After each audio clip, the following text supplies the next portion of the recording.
to the lawyer interview on this Wednesday. Hey, I got a special guest coming in, man. Hey, shit, y'all know him as Tony Boss Bynes. Tony Boss Bynes. Come on in, Tony. Hey, what's up, boss? Can y'all hear me? It's the first time me on Zello. Oh yeah, Tony. Tony, we hear you loud and clear. We hear you loud and clear. Hey, Tony, we're gonna go ahead and get into some of these questions, Tony.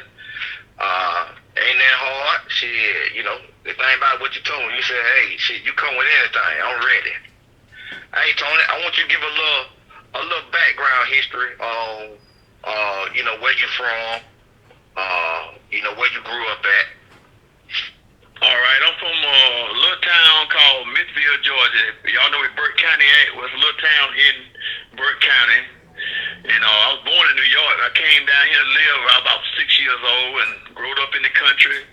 Had to walk a quarter mile to catch a school bus in the morning.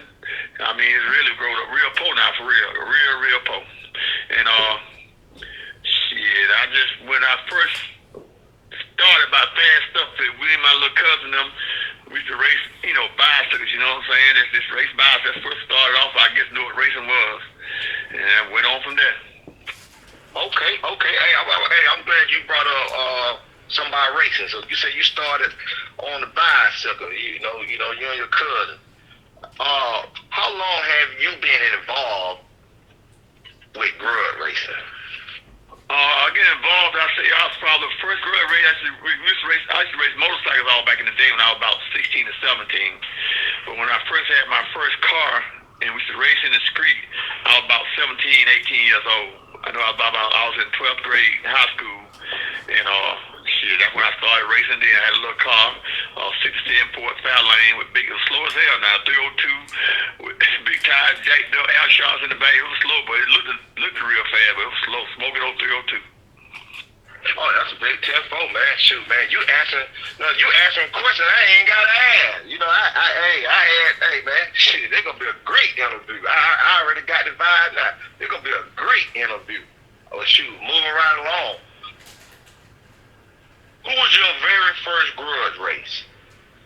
My very first Grudge race is a guy named, actually, y'all don't know him. He don't race no more. We were racing in the street. So this is my first street Grudge race. It was a guy named Padre Baker. He had a 340 Duster, 340, and just lead the whole hard. And I was back there spinning because I ain't known about Padre tracks back in them days. And shit, that was back a long time. I figured when I first raced, my first Grudge race in the street, I can tell you exactly the date. It was probably 1979. About a year before I graduated. I graduated in 80, but I first Grudge race about 1979. Then after that first Grudge race, started racing the street real hard. I got me a 610 Chevelle with 396 in it. It was kind of fast now, it was real pretty fast. And when I got that, when I graduated high school, I went and joined the military. I went and got in the Army Reserve. So when I was basic training, Fort Sill, Oklahoma. MOS was 13 Bravo, probably supposed to know about that. When I got back, I had a little money, I got a little bonus for enlisting and stuff. That's when I, started, racing and work. I had a regular job, and I went to racing too in the street and stuff. And I say when I first started going to Jackson, it was probably about 1984. That's when I started going to Jackson and stuff. That's when I met Dog at Jackson. Then we started racing in the street, and shoot, that's how it all really began. Oh wow! You were running in 1979. So you got some folks on here what he ain't thought about. Some of their parents what he ain't thought about. Whew, boy, that's a long time. With that being said, though, Tony, you've been doing it for a very long time. And that question I'm gonna ask you, I know it's not gonna be accurate, but I gotta ask you. How many Grudge races you think you done done? I see all in all Grudge races. I probably Grudge races because I know I counted up the other day. I wasn't even thinking about the show right now. I didn't know I was gonna be on the show. But I think about how many race cars I had in my whole life. I know I started counting around about 140 back in from back then to now. And Grudge races, man. I probably about Probably about all in all, probably about. I said if I had a good guess, between 350 and 400. Oh wow. Wow, that's a lot. That's a lot now. That's a lot. Now, what's your most memorable grudge race and why? Oh man, I've got a lot of memorables, you know what I'm saying? But I say I don't have a lot of grudge races, but I think the biggest grudge race I've ever had that got the most attention, got the most notoriety, is when Prime Time beat Allen Iverson, you know. Because, you know, Allen Iverson's worldwide, you know what I'm saying? He's been racing all across the water and all different countries and stuff. And I think we really got on the map when we beat them, you know, because they shared that video all around on the internet, YouTube, everything, you know. That really, our name was already out there good, but it really put our name and face of us out there prime time when we beat them, you know. Because, you know, BT gets a good video of it, and just everybody knows us. Want to know that I start getting inboxes about when we going racing again, when you coming close to us, when you traveling to Chicago, Illinois, Indiana, Michigan, Texas, everywhere they want to see us race, you know. So I got to say, if I had one single race, which I got a lot of them, but if I had one single race is when we beat Allen Iverson now and Stevie Jackson now. Oh yeah. I done seen BT video on that. You know, that was that was a big win. You know, that was a big win for you right there. Real big. Well, we're moving right along. I want to ask you, what's your definition of a grudge racer? What's your definition of a grudge racer? Well, I say my definition of a grudge race is that back in the days we used to go to the track. We done talk trash at the club and stuff, and because we didn't have Facebook back in the days. You know, all used to meet up at the club downtown and stuff, and we talk trash. That's how it all get started. And we go to the track, and I said we gonna race and stuff, and that's what we used to do. But my definition of a grudge race nowadays is just like Zello, Facebook, guys get on there and talk to each other and on Facebook or Zello and lock in a grudge race before you get to the track.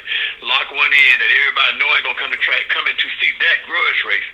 Really not just in a shootout, but I don't really consider them grudge races, but I like the main thing about a real grudge race is advertisement to me.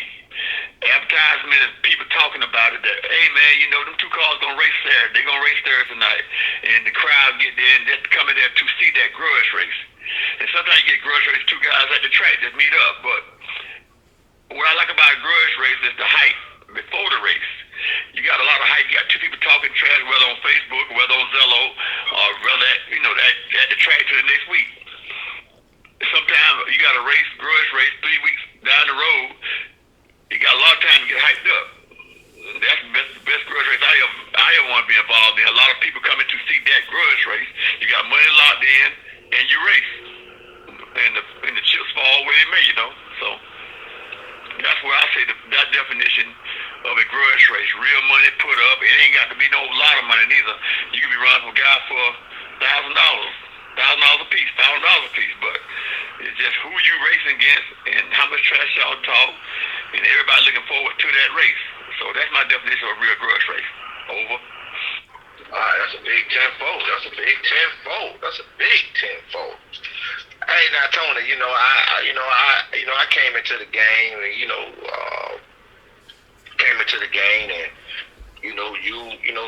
you've been around for a minute, and as grudge racers coming up on the morning show and coming to Jackson and stuff like that, they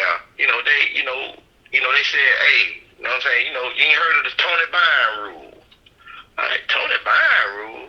Yeah, shit. Tony Bynes got his own rule. He got his own goddamn rule book.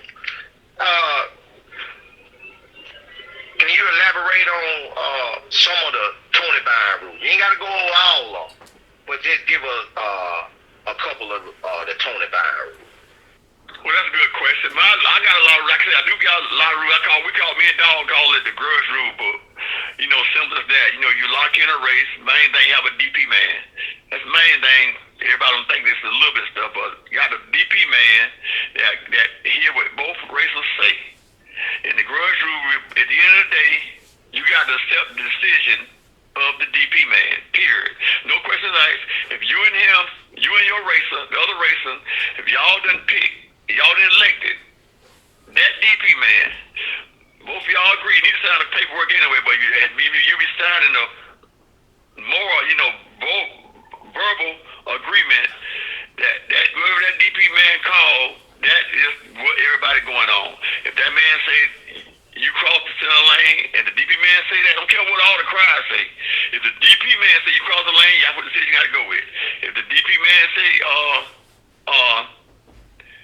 the time limit, you supposed to run 5 o'clock, and then later on y'all got a disagreement about you and the racer, y'all saying 6 o'clock, one saying 5 o'clock. If that DP man say 5 o'clock, no more discussion, period. No more discussion at all. That's one of my main rules right there. Just got to go on what the DP man say, period. Now, because all the argument, that you may be mad as hell with the DP man after you make a decision, but you got to go along with what y'all agreed on. Whatever the DP man say, whether the DP man might have heard the wrong steps. But if he say what he thinks, book said, that's what you got going on. Need a fussing, need a arguing about it, need a bitching. That's what you got going with that DP man say, period. And that kills everything. Another grudge rule book, if you and a man locked in to run 6 o'clock that day, at the track, 6 o'clock, race ready, 6 o'clock. And if it's 6 o'clock, 5 minutes to 6, if it's raining and y'all can't race, all bets are off, period. And you know, talking about waiting till the rain dry or waiting till it stop raining. If both drivers still want to race, that's fine. But one driver want to back up and say, I don't want to race, man, because 6 o'clock the track wasn't ready. Ain't nothing you can say, ain't nothing you can do. You got to get the DP man back. I don't care if it's y'all running 6 o'clock, it rains 6 o'clock, and you drive that track down to 6:45, you ain't got the race, and you don't lose no DP money because y'all locked in to run at 6 o'clock. Period. That's another rule people, got to get, like I said, you don't supposed to lose no money. If y'all running for Pacific time at 6 o'clock, now, if y'all told DP man got to run 6 o'clock or after, well, DP man, the money stay up until the track get ready. But if y'all locked in to run 6 o'clock, if y'all can't run 6 o'clock, if one of y'all races decide to back up and say, well, man, I don't trust that track, man. The track been wet. Well, he don't lose no DP money. Over. Oh yeah, that's some good stuff right there. That's some good stuff. Now, I want you to elaborate on the Tony Bynes rule, I'm going to the Tony Bynes rule about having a parachute and the parachute. What's the Tony Bynes rule on having a parachute? That's a funny rule because me and Dog come up with these rules. You got some guys come to the track with enclosed trailer and can't go in the fives. One of the rules is you don't supposed to follow your car around in enclosed trailer if you can't go in the fives. Get yourself an open trailer, come to the track. One thing about it. Another thing, same thing about a parachute.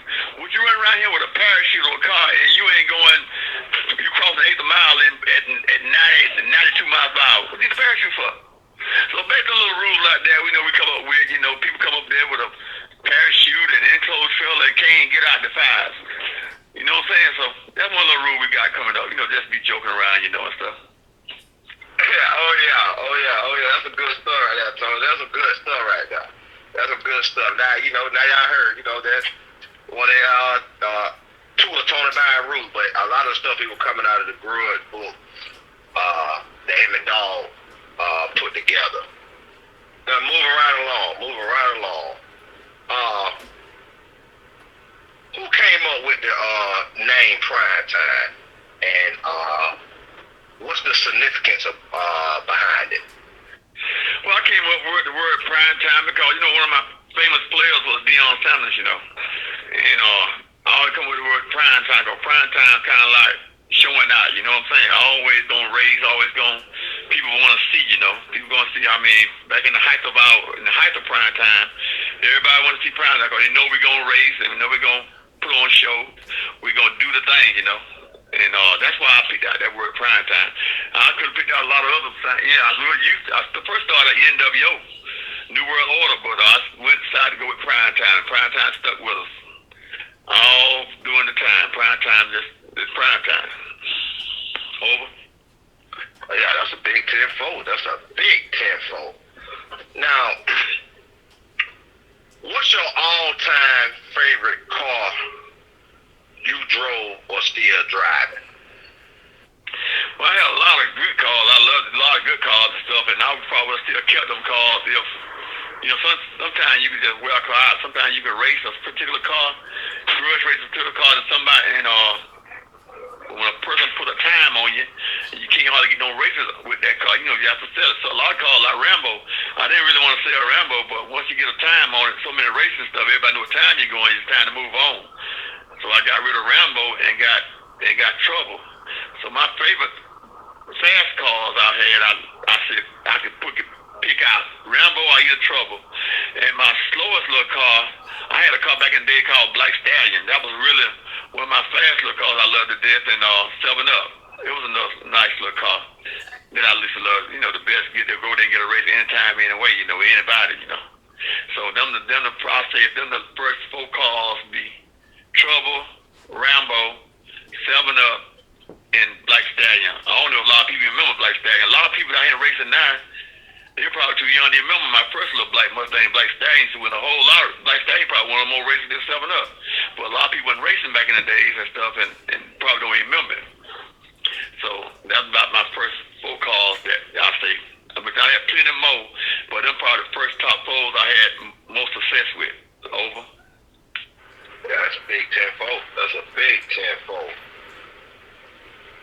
Now we're gonna shift the gear. Tell us a little bit. We still on racing, but what's your secret behind talking trash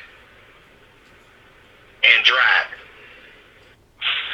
My secret between talking trash and driving.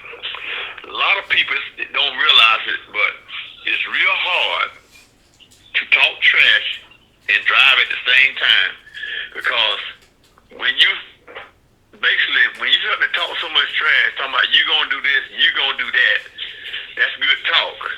But a lot of people don't know, you get in that car, you done put a lot of pressure on yourself to do that. And it takes a real good man to talk trash and also get out there and cut a good light and do what you're supposed to do on that track. A lot of people, I've seen a lot of people talk trash, well, I'm gonna do this, I'm gonna do that, and then you done put yourself up on the high pedestal.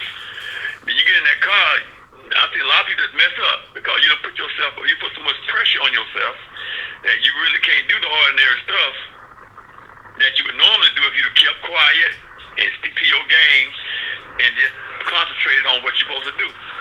Now, it's ideal for somebody to talk or trash and ain't got to get in that car and drive. That's real good, but it's hard. And it messes me sometimes too. Sometimes I put a lot of pressure on myself. It's hard to get in there. You may forget to cut the notches on. You may go out there in red light and all that stuff because you don't put so much pressure on yourself. So I would recommend that any driver, like you see a lot of drivers don't go out there and say nothing like Scott for SEAL Team 6. A lot of drivers just don't get into all that hype and stuff because they know what pressure it is, how much pressure you put on yourself trying to get in and talk trash, and bet this and bet that, I bet you this and bet. Get in there and drive. It takes a hell of a man to do that. A lot of people can't do it. So most drivers now, that's what they do, drive. Like Ed Boner, you'll see Ed Boner out there talking trash and talking about what they gonna do, and you gonna gap a man because that put a lot of pressure on the driver to do that. A lot of people drivers can't do that. I could do it a lot, but I know what the pressure would be on myself, you know. If I've been doing it so long, I damn near could do it. I could damn near get in the car, cut the nitro switch, I cut my power on, hit the start button, put the shift in gear, blindfolded. Well, I did it so many times, you know. So that's what I got to say about that. All right. That's a big 10-4. That's a big 10-4. I know we got a lot of drivers on here, young, old, you know. So you know, hey, they coming from Tony Paul Bynes. All right. If there's a driver out there, is there a driver out there that reminds you of yourself? That like my guy Tony. Hey, give us a couple minutes. Give us a couple minutes. He probably got a bad line call. I'm back on. Can you hear me now? Yup, 10-4. I hear you. Let me ask you that question again. Is there a drive out there that reminds you of yourself? Who and why? Well, that's a good question. A good drive out there that remind me of myself, I have to say Trigger Man, you know. Because see, when I met Jamie, I think I met Jamie about 17 years old and stuff, and like I say, I like that his attitude about racing. I know he loved the racing just as much as me.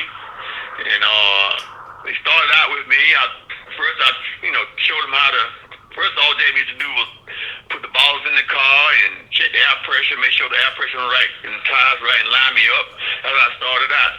So then it evolved to getting in the car and driving the car. I let him get a drive car. I never tried to start Jamie off with too fast of a car. You got to start off from really slow and then learn all the things that associated with racing. I had to learn him how to burn in, learn him how to, if a car get out of shape, know when to get out of it. You know what I'm saying? You don't avoid a wreck. All the stuff like that, you got to learn a little bit by a little bit, not all at one time. I brought Jamie along just like he was my own son, Ain't never no problem with Jamie. Like me, everybody think me and Jamie got a problem now. It's just a rivalry, Ain't no hate on Jamie. If you got a rivalry against somebody, you don't take no slack on nobody. But I started out Jamie with cars, and then with the I started out Jamie with 5-second cars, learning the game, and then come out to the 4-second cars. So I threw him in another Camaro just like Trouble. Started from there, and then I put him in all the other cars like Hot Sauce and 7-Up and the little S10 truck.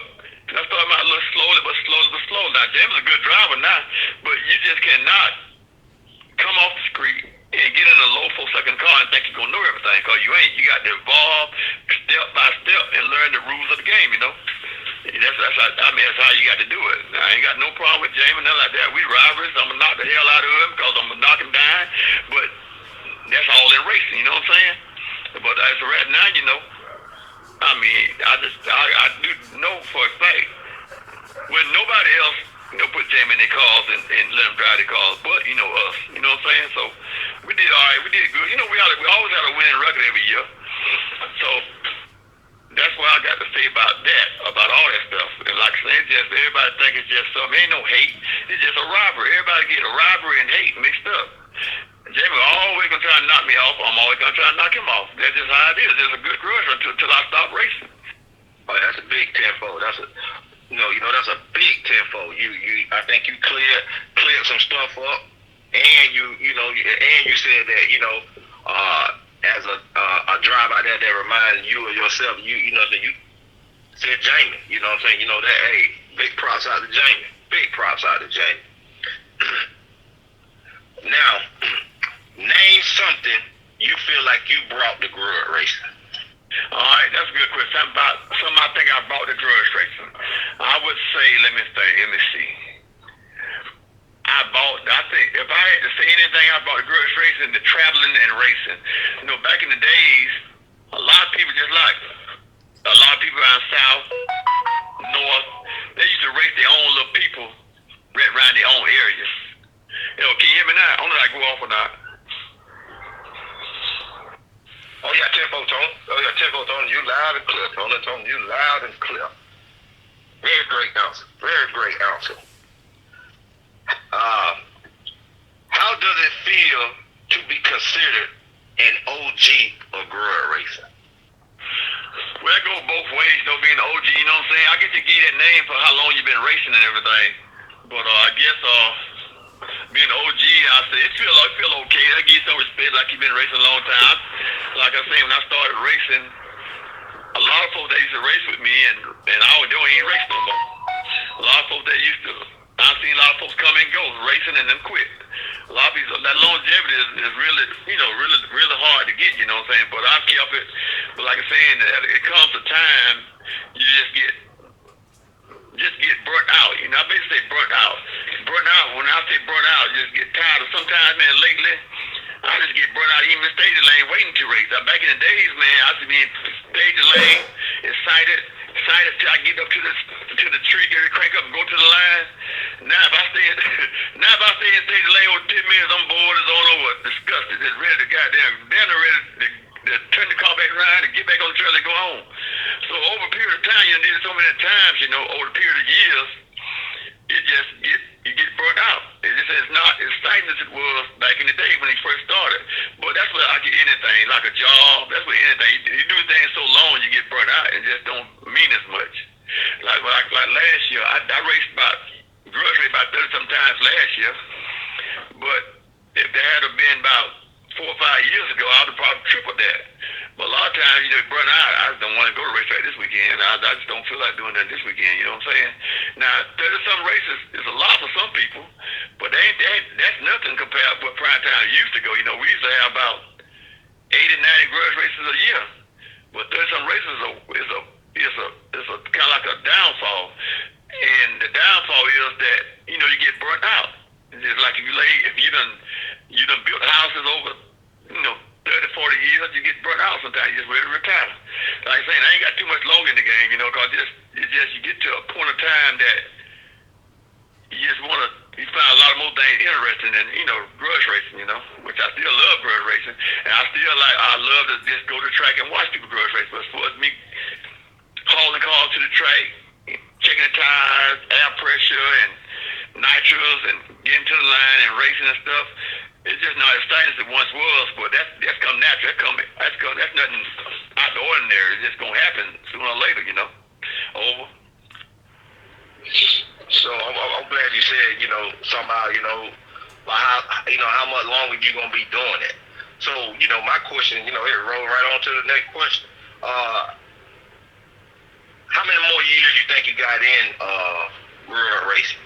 Before you just hang it up, you're officially retired from real racing.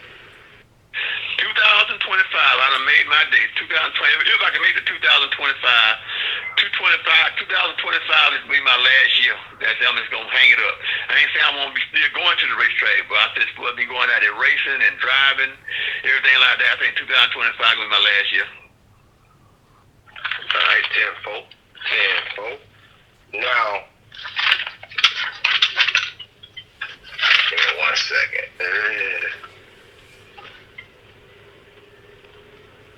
If it was something you could change in grudge racing, what would it be? Sure, right now, I think grudge racing is real.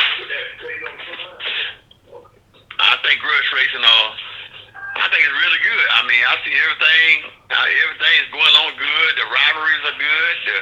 The grudge race of the year is a good rivalry. Everybody, paying more attention to it. You got to realize, you got probably 5,000 plus votes this year for grudge race of the year, and we ain't never had that many people vote in their year.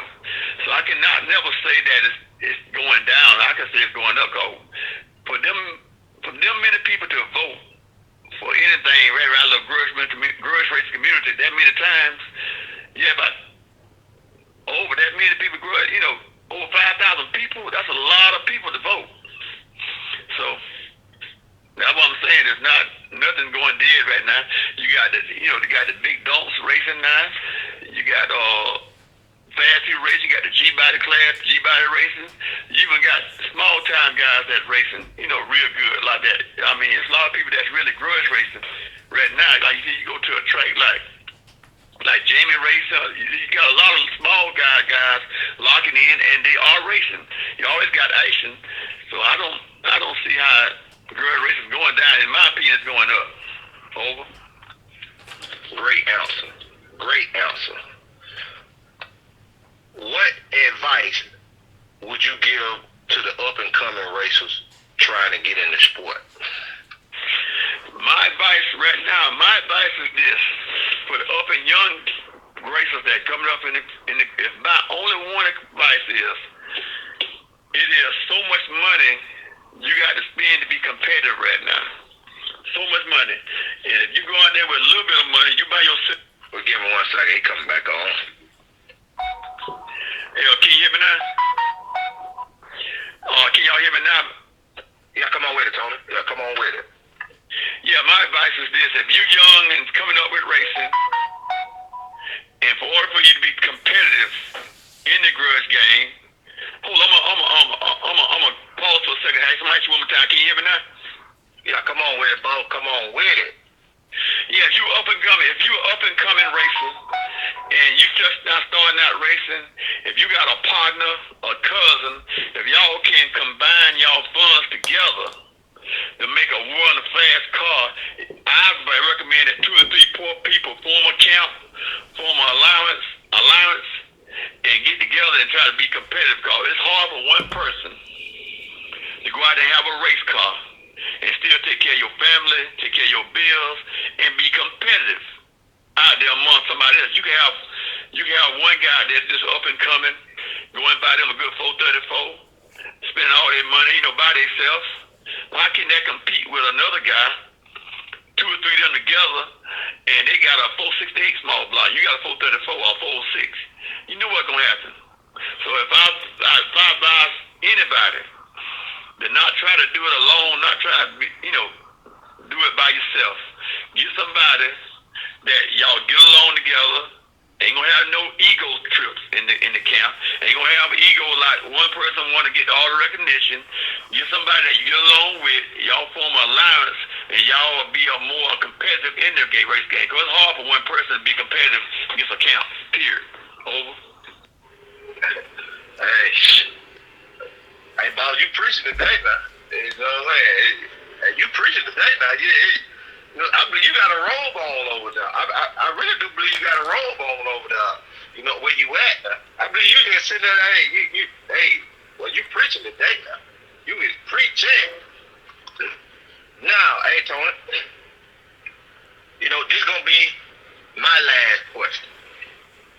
Right here. This is my last question. With being considered an icon, a legend, a role model, an OG in grudge racing, what is something you want to be remembered for? I say if I want to be remembered by anything is one word, that's longevity. To be in the game for a long time and to be competitive, that takes a good dedication, you know what I'm saying? So that's not one word or one thing that I remember. I would say, damn, Tony raced, man, for 35 years, damn near 40 years, you know what I'm saying? It take a hell of a person to race that long to keep your mind and body into it that long. You got to have a real passion for it, and I do have a real passion for grudge racing. So if I remember, I don't want to say I don't remember for how many races he won, how many he lost, or how long he traveled. I say the longevity is the main thing for somebody to keep it up for so long. That's what I would want to be remembered by. Hey, Tony. Great interview. On the behalf of myself and the Dirty South Grudge family, hey, we want to really appreciate you coming on, taking time out your day to come over here. First time on Zello to come over here and come to Dirty South Grudge and give a outstanding interview like that. Hey, we really do appreciate it. We really do appreciate it. Now for me, that concludes what I have. The lawyer. That concludes your interview. Now, you feel free to hang around, listen in. Somebody, you got somebody that might want to come on and ask you, something that that I probably missed or whatever, because, I'm gonna tell you now, the Dirty South Grudge Zello is the morning show and dog show time 10. Dirty South Grudge, this the baddest Zello in the land. Appreciate it again, Tony.